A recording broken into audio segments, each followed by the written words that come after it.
وہ کہتے ہیں کہ کسی جزیرے پر یہ قانون اور دستور تھا کہ جس وقت سال کا پہلا دن ہوتا تو وہ ایک دعوت کا اہتمام کرتے. ان کا قانون یہ تھا کہ اس مخصوص جو دعوت والی جگہ تھی وہاں پر لوگ اترتے اور جو سب سے پہلا شخص اترتا اس کو وہ پکڑ کر بادشاہ بنا دیتے. اور پھر کہتے ہیں کہ بادشاہ بناتے اور جب سال گزر جاتا، سال کی آخری رات آتی تو وہ اس کو بیڑیاں پہناتے اور بیڑیاں پہنا کر اس بارے میں کہتے ہیں کہ جزیرے کے اس پار ایک جنگل تھا، جس جنگل میں درندے تھے وہ بیڑیاں پہنا کے آپ اندازہ کریں اس شخص کو جو ان کا بادشاہ رہا ہوتا ہے اس کو اس جنگل میں پھینک دیتے،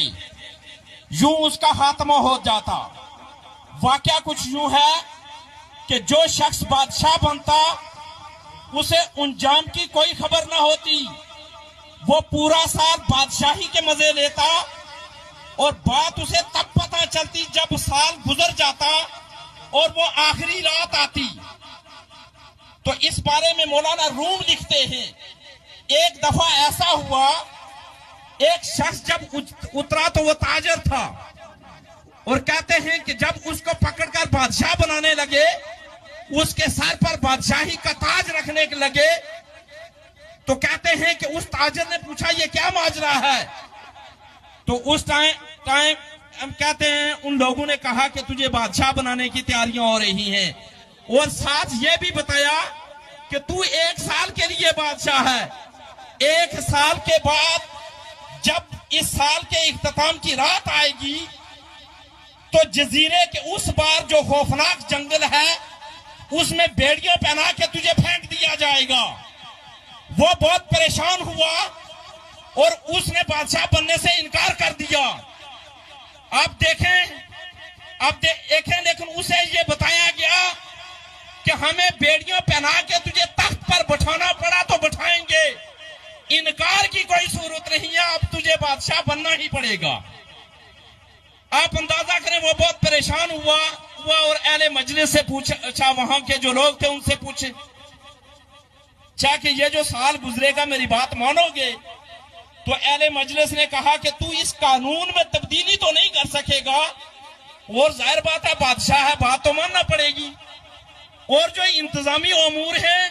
انتظامی امور کو چلانے کے لیے تیرا جو بھی حکم ہوگا وہ سارا حکم پر، لیکن اس قانون میں تبدیلی نہیں کر سکے گا. تو اس بادشاہ کے بارے میں مولانا روم لکھتے ہیں، آخری بات بیان کر رہا ہوں، اس بادشاہ کے بارے میں کہتے ہیں کہ وہ راضی ہو گیا، وہ تخت پر بیٹھ کر اس نے بلدیہ والوں کو بلایا، اس نے کمانڈے والوں کو بلایا، پہلا حکم نامہ یہ جاری کیا کہ وہاں کے درندوں کو ختم کر دیا جائے. دوسرا حکم یہ جاری کیا کہ اس خوفناک جنگل کا خاتمہ کر دیا جائے، وہاں پر کنویں کھدوا دیے جائیں، وہاں پر محلات تعمیر کیے جائیں. پورا سال وہ اس تخت پر بیٹھ کر وہاں کے بارے میں اس کو گل و گلزار بنانے کے بارے میں اہتمام کرتا رہا. مولانا روم لکھتے ہیں، آپ کی توجہ چاہتا ہوں، جب سال گزر گیا، جب وہ رات آئی اور لوگ آئے اس کو بیڑیاں پہنانے کے لیے،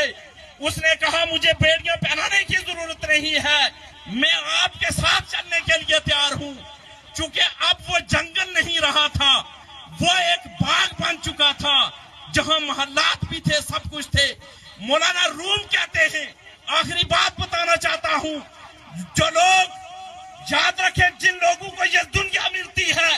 وہ آخرت کو بھول جاتے ہیں، آخرت کی خبر نہیں رکھتے. یاد رکھیے وہ وقت، وہ رات بہت قریب ہے،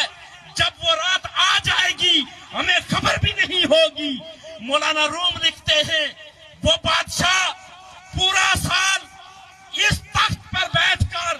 آگے کے بارے میں سوچتا رہا.